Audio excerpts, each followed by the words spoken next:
আমারে যে উহুদের ময়দানে দান দান শহীদ করে রক্তাক্ত করছে তুমি শোনো নাই? আমি যে 14 দিন পেটে ক্ষুধার তাড়নায় পাথর বাঁধছিলাম উম্মত, তোমার মনে নাই? একবারও শোনো নাই আমার ক্ষুধার কষ্ট, আমার পিঠের ব্যথা, আমার দাঁতের ব্যথা, আমার কাঁধে 2টা কড়া ঢুকে গেছে উম্মত। আমার ঘরে 3 মাস আল্লাহর নবীর স্ত্রী আয়েশা বলছে, আল্লাহর কসম উম্মত, নবীর স্ত্রী বলছে এক ফোঁটা চুলায় আগুন জ্বলে নাই।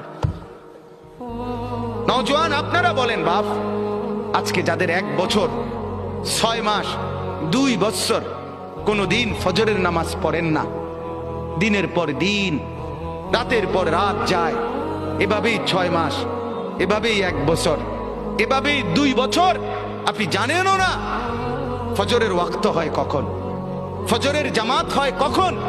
মেরে মুহতারাম, আমার ভাই, আমার বন্ধু, বলো